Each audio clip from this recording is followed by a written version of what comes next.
Après plus de 10 ans d'existence et la vente de plus de 600 000 modèles, le fabricant néerlandais Fairphone, spécialisé dans les smartphones éthiques et écologiques, souhaite intensifier son expansion en Europe, où sa clientèle demeure principalement localisée en Allemagne, en France et aux Pays-Bas. Depuis sa création en 2013, Fairphone a prouvé qu'il est possible de créer un marché viable pour l'électronique éthique, assure à l'AFP Régnier Hendrik, directeur général de Fairphone, en marge du Salon mondial du mobile, NWC, à Barcelone.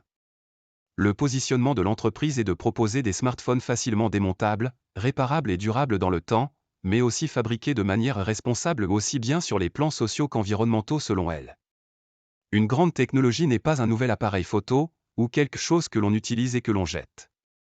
Une grande technologie, c'est quelque chose que l'on peut utiliser pour toujours, clame ce vétéran de l'industrie des télécoms, nommé à la tête de l'entreprise basée à Amsterdam depuis début février. Si ces téléphones sont fabriqués en Chine, Fairphone a surveillé aux conditions de travail, ainsi que sur la rémunération des ouvriers. Tout en privilégiant les fournisseurs de matières premières s'approvisionnant en dehors des zones de conflit, et des composants recyclés. Plus de 15 millions de tonnes de déchets électroniques sont produits chaque année et l'industrie des smartphones en est la principale responsable. Si nous continuons à utiliser des cycles courts, la quantité de déchets électroniques ne fera qu'augmenter, déplore M. Hendrik, plaidant pour un changement d'état d'esprit dans la fabrication de ces produits. David dans un monde de Goliath. Fairphone a vendu plus de 600 000 de ses smartphones, tous modèles confondus, depuis son lancement, dont plus de la moitié sont encore utilisés aujourd'hui. Cela signifie que la durée de vie moyenne de nos produits est de 5,5 ans, ce qui est presque 2 fois plus élevé que la moyenne de l'industrie, affirme M. Hendricks. Profitable pour la 3e année consécutive, selon son nouveau patron, Fairphone a réalisé un chiffre d'affaires de 56 millions d'euros en 2022, en croissance de plus de 50% sur un an.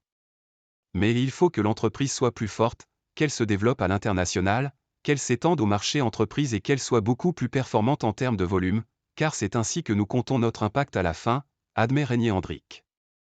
Alors que son activité se concentre principalement sur 3 pays, l'Allemagne, 40%, la France, 30%, et Pays-Bas, 15%, grâce à l'appui des grands opérateurs locaux comme Deutsche Telekom, Orange et KPN, Fairphone veut séduire davantage de consommateurs européens sur d'autres marchés nationaux. Prochains territoires visés, les pays nordiques, Norvège, Suède, Danemark, Finlande, où la durabilité est un facteur très important, la Suisse et l'Autriche, mais aussi le Royaume-Uni, expose Régnier Hendrik. Quid des États-Unis? Avant de traverser l'Atlantique, nous voulons vraiment nous assurer que nous avons déjà fait tout ce qu'il fallait pour l'Europe. C'est notre objectif, répond-il. Pour atteindre ces objectifs, Fairphone peut s'appuyer sur une levée de fonds de 49 millions d'euros, réalisée début 2023, qu'il compte investir principalement à des fins marketing et de communication. Aujourd'hui nous devons prêcher auprès des masses car le smartphone est une industrie mondiale de masse dominée par les géants Apple, Samsung ou encore Xiaomi, insiste Régnier Hendrik.